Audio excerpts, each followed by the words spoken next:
harapan pembenci Jokowi atau barisan sakit hati yang menginginkan Prabowo tidak melanjutkan IKN ternyata ya gagal sudah. Dikarenakan pemerintahan Prabowo Gibran menganggarkan 27,8 triliun untuk anggaran IKN. Dan inilah beritanya. DPR pada Senin kemarin, Saudara, ini sudah menyetujui adanya pengajuan tambahan anggaran untuk Otorita IKN. IKN mendapat tambahan anggaran 27,8 triliun rupiah. Salah satu anggota Komisi 2 DPR menyebut hal ini merupakan rekor anggaran terbesar mitra kerja Komisi 2 DPR. PLT Wakil Kepala Otorita IKN Raja Juli Antoni bilang anggaran OIKN sebagian besar akan digunakan Deputi Sarana dan Prasarana IKN. Besarannya mencapai 26,7 triliun rupiah dan sisanya ini dibagi untuk 5 kedeputian OIKN. Nah, ya, itulah berita mengenai Otorita IKN yang mendapatkan kucuran dana 26,7 triliun.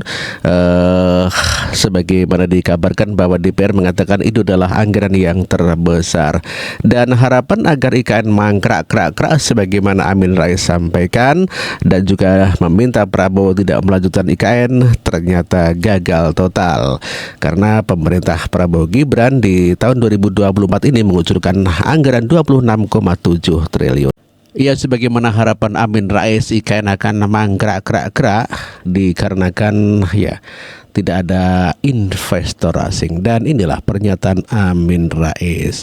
IKN Nusantara yang dia impikan sebagai persembahan terakhir buat bangsa Indonesia kini telah jadi bumerang yang memukul dirinya sendiri.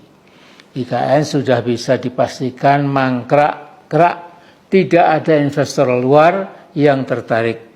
10 investor dalam negeri yang kata media massa mau membantu Jokowi juga hanya ecek-ecek saja. Komitmen mereka cuma 20 triliun, itu pun tentu tidak bersekaligus ya.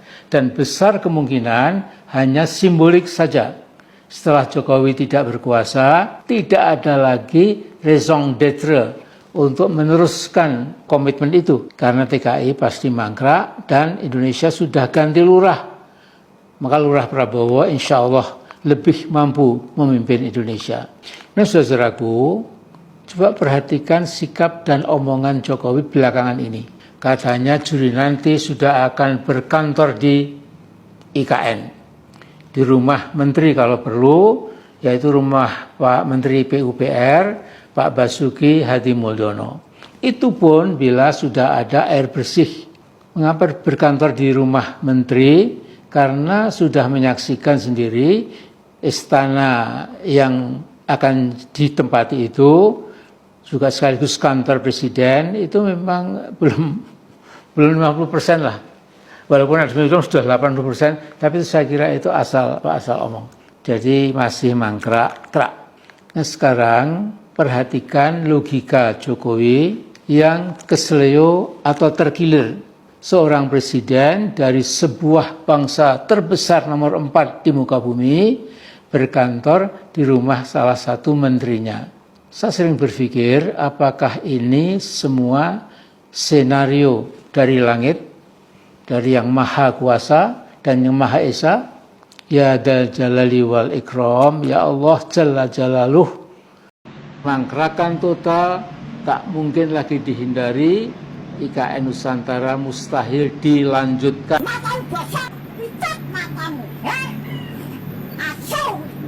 Proses pembangunan IKN yang buat saya pasti mangkrak. Saya ulangi lagi, pasti mangkrak. Menteri kita Mas Basuki mengatakan bahwa seolah-olah semua sudah oke. Juli akhir sudah selesai. Ya menipulah, membohongi rakyat Indonesia seolah-olah semua sudah oke. Hunian ASN 1, 2, dan 4 ini terlihat sudah topping out. Nah, 1-2 hari ini saya merasa tertegun dengan omongan yang betul-betul tidak bertanggung jawab dari salah satu tokoh penting berpangkat Direktur Jenderal Cipta Karya Kementerian PUPR. Nah, omongan sang Dirjen itu saat mendampingi Pak Jokowi dalam sebuah kegiatan di Kalimantan Tengah, ini saya kutip lagi, Juli ditempati Presiden untuk kantor ya, sudah kita siapkan ya, sudah kita siapkan. Saya menyimpulkan Dirjen itu sedang menikmati kebohongannya. Ya. Kalau saya berani mengatakan IKN pasti mangkrak 100% kemarin, ya, tentu saya tidak asal bicara. Kalau melihat perkembangan dari jam ke jam, memang amat sulit dibayangkan, ya, bahwa sekarang sudah tanggal 29 Juni, ke bulan Juli tinggal 2 hari lagi, ya. Apalagi mengharapkan peringatan HUT RI ke-79, ya. Itu saya tidak begitu yakin, ya. Kemangkrakan total tak mungkin lagi dihindari. IKN Nusantara mustahil dilanjutkan, saya yakin ini, ya. Saudaraku, memang mungkin ada sekitar ya maksimal 10% lah ya dari gedung-gedung itu yang relatif selesai. Tetapi soal air sama saja. Jika jumlah tamu dan undangan upacara HUT Proklamasi Kemerdekaan Indonesia ke-79 nanti sampai berjumlah 8.000 seperti diberitakan, maka semuanya menjadi di luar bayangan nalar manusia yang waras.